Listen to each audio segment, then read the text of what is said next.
हुड्डा जी, आप बतौर वरिष्ठ अतिथि आज धर्मशाला पहुंचे हैं और जिस प्रकार से आज कबड्डी का आयोजन जो है यहाँ पर हुआ है, क्या कुछ कहना चाहेंगे? सबसे पहले तो मैं बधाई देना चाहूँगा केंद्रीय विश्वविद्यालय को, धर्मशाला को, यहाँ के कुलपति को और सारे स्टाफ को, जो इतना अच्छा भव्य आयोजन करवाया है। ये पूरे भारत देश का इंटर जोनल यूनिवर्सिटीज़ का कबड्डी प्रतियोगिता भी है और मैं खासकर एक खेल का मैदान था, खिलाड़ियों का इंटर यूनिवर्सिटी है, तो इसके लिए मैं रोहतक से चलकर यहाँ गया 8 घंटे सफर। साथ में पूर्व मुख्यमंत्री, नेता प्रतिपक्ष, हम सब के आदरणीय वरिष्ठ भाजपा नेता श्री जयराम ठाकुर जी भी यहाँ पर उपस्थित थे।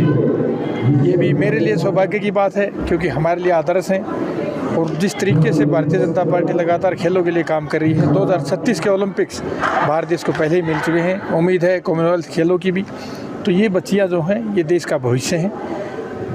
हिमाचल प्रदेश पहले ही कबड्डी में परचम लहराई है, लगातार 3 नेशनल गेम्स, लगातार gold medal, federation cup gold medal, और हिमाचल प्रदेश की बेटियां लगातार एशियन गेम्स और वर्ल्ड कप जीत रही हैं। पीछे वर्ल्ड कप में भी कई लड़कियां हमारी हिमाचल प्रदेश की थी।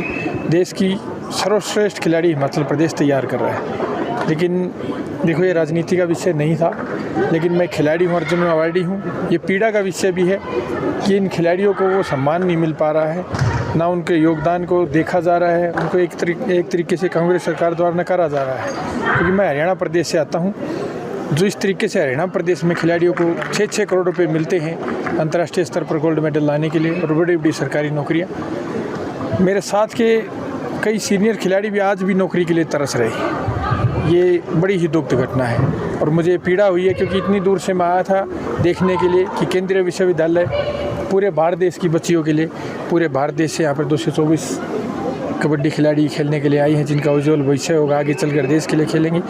लेकिन कुछ खिलाड़ी मुझसे यहाँ पर मिले, एशियन गेम्स मेडलिस्ट हैं, वर्ल्ड कप मेडलिस्ट हैं, उनको पैसे भी नहीं मिले हैं, जॉब भी नहीं मिली। यहाँ के मुझे बहुत दुख की विषय लगा है। तो जैसे प्रदेश में जो भारतीय क्रिकेट टीम थी उसकी जो सदस्य थी, उन्हें तो करोड़ों रुपए की बरसात प्रदेश कांग्रेस सरकार की ओर से की गई, लेकिन देखो कबड्डी के प्लेयरों को उतनी तवज्जो नहीं दी जा रही है। प्रदेश कांग्रेस सरकार ने कभी खिलाड़ियों के बारे में सोचा नहीं है। ये तो भारतीय जनता पार्टी की सरकार है। मैंने मंच पर ही बोला था, जब से भारतीय जनता पार्टी की सरकार देश में आई है, कॉमनवेल्थ में 69-70 से 1 कप, एशियन गेम्स में 107, पैरा एशियन गेम्स में 114 और ओलंपिक में 7-7 मेडल, भारत देश की स्थिति बदल दी है। 2036 का ओलंपिक भारत देश को लाके दे दिया है और दिन रात खिलाड़ियों के लिए, भविष्य के लिए काम हो रहा है।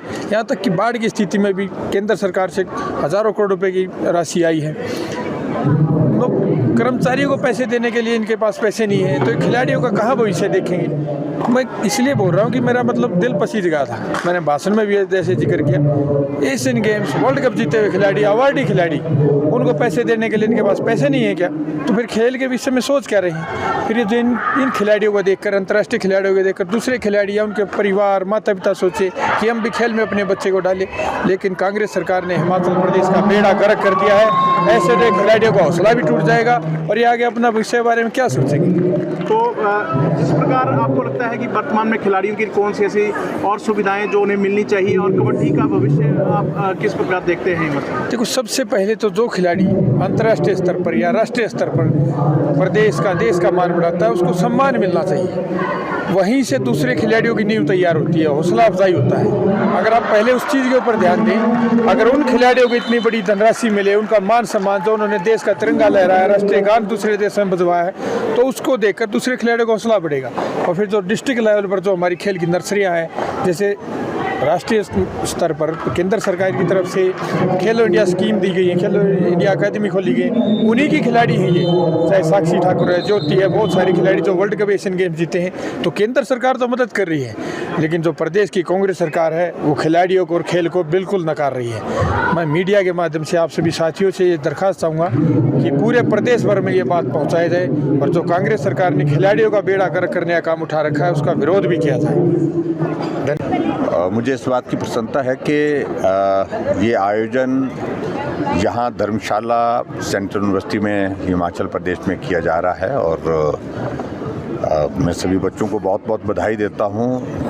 244 इसमें पार्टिसिपेंट्स हैं, सभी बेटियों को बधाई देता हूँ और मुझे इस बात की खुशी है कि स्पोर्ट्स आदमी के जीवन में डिसिप्लिन और डिसिप्लिन के साथ संघर्ष के साथ साथ में आगे बढ़ने की प्रेरणा देता है। और ये बच्चे जितने भी यहाँ पर पार्टिसिपेट कर रहे हैं उन सबको मैं शुभकामनाओं के साथ तो ये ज़रूर कहना चाहूँगा कि आने वाले समय में देश हमारे खेल के क्षेत्र में जिस प्रकार से आगे बढ़ रहा है उसमें इनका एक बहुत बड़ा बहुमूल्य योगदान रहेगा, ऐसा मैं उम्मीद करता हूं और सभी बच्चों को बधाई देता हूं। और मुझे इस बात की खुशी है कि हिमाचल जैसे छोटे से प्रदेश से जो हमारी कबड्डी की राष्ट्रीय टीम है जिसने वर्ल्ड लेवल पे जो है वो पहला स्थान हासिल किया, मैं उन बच्चों को भी बधाई देता हूं। और ख़ास तौर से मैं बहुत बड़ी उम्मीद के साथ इस बात को मैं कह सकता हूं कि स्पोर्ट्स के क्षेत्र में अब भारत बहुत तेज़ी से आगे बढ़ता जा रहा है, अपनी पहचान बनाने में सफल हो रहा है। ये सबसे बड़ी प्रसन्नता का विषय है। देखिए, बाकी गतिविधियों के बारे में हम यहाँ से बाद में बात करेंगे, लेकिन आज तो इस इवेंट के लिए विशेष तौर से आए थे और मैं यहाँ यूनिवर्सिटी कैंपस में आने के बाद सिर्फ इतना ही कहना चाहता हूँ कि ये हमारा धर्मशाला का जो हमारा सेंट्रल यूनिवर्सिटी का कैंपस का काम जल्दी शुरू हो, इस बात के लिए मैं ज़रूर सरकार से बार बार आग्रह करता हूं। जो 32 करोड़ रुपए जो कंपनसेटरी एफॉरेस्टेशन का पैसा जो FCA की क्लियरेंस के लिए जो देना था उसको जल्दी दें और ताकि यहाँ पर काम हो जाए, काम शुरू हो जाए और ये कैंपस भी डेवलप हो जाए। आज कैंपस ना होने के बावजूद भी इस तरह के इवेंट्स का आयोजन यहाँ पर करना मुझे लगता है कि ये यहाँ के जो हमारे कुलपति है और उनकी पूरी टीम का एक मेहनत का परिणाम है, जिन्होंने साधन सुविधा कम होने के बावजूद भी इस तरह के आयोजन को सफलतापूर्वक करने का तय किया है। बजट सत्र में जो है भाजपा जो है जो धर्मशाला कैंपस के मुद्दे को सर विधानसभा के भीतर निश्चित रूप से हमेशा उठाते हैं, आपकी बार भी उठाएंगे।